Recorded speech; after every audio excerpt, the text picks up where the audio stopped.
We mentioned Jasmine Crockett. She says that Donald Trump is more dangerous to America than the illegals who are in the United States. And she's gone on this rant, furious that Donald Trump didn't consult with her before bombing Iran's nuclear sites.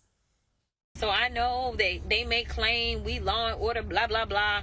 So go get the undocumented people and let's try to ship them out. Let me tell you something. They are not the people that are putting us in harm's way. It is him and his administration that is putting us in harm's way. I am telling you right now that I legitimately have had no intel whatsoever. Zero intel as a sitting member of Congress, regardless of how you feel about me, regardless of my party affiliation. No one has consulted specifically with me or anybody in my office to give us any information. I mean, Donald Trump has just made the world a much safer place for Western democracies. No thank you from Jasmine Crockett there. But what do you make of the Democrats' response? I mean, they are just proving to be more and more irrelevant. Yes, absolutely. And I think when she said about the, not being safe by President Trump, I think she ought to be talk to the person that was, I think it was a woman who was actually set on fire by an illegal in the subway. That woman wasn't very safe. And all those that have suffered the crimes, those that have actually, perished. President Trump, when he had the joint session, he actually named many of those, like Laken Riley is a good example. She's dead now because of an illegal.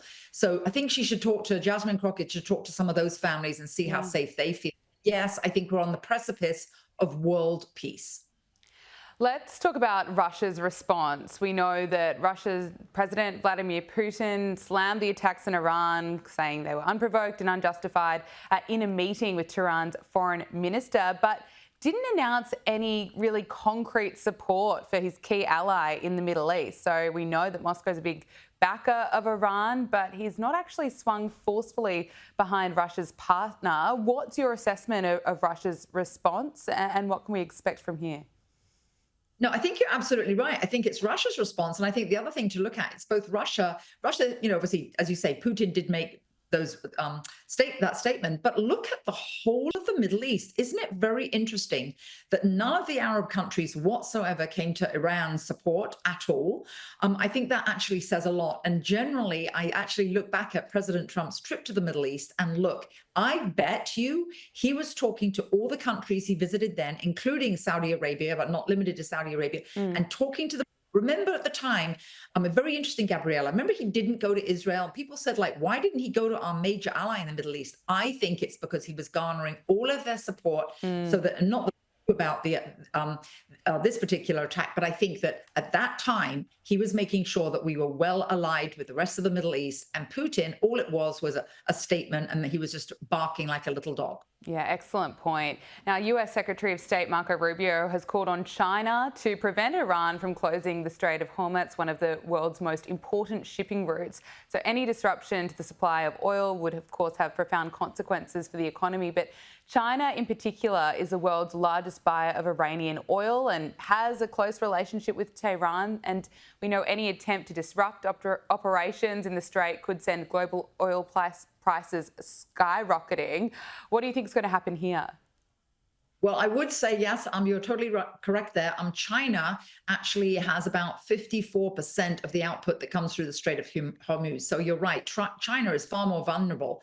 I do think it's very interesting, actually, that right now Brent crude is just at $69 a barrel, and we have not seen any massive spikes. Actually, after the Israel-Iran ceasefire was announced this evening, all oil prices have remained steady. So I think after this evening, I think you're going to see some stability in the next few days. And I don't think we're going to see what a lot of the negative press, and we started out talking about the mainstream media, the mainstream predicted this terrible skyrocketing of oil prices. Hasn't happened. And now with this ceasefire, Gabriella, I don't think it will.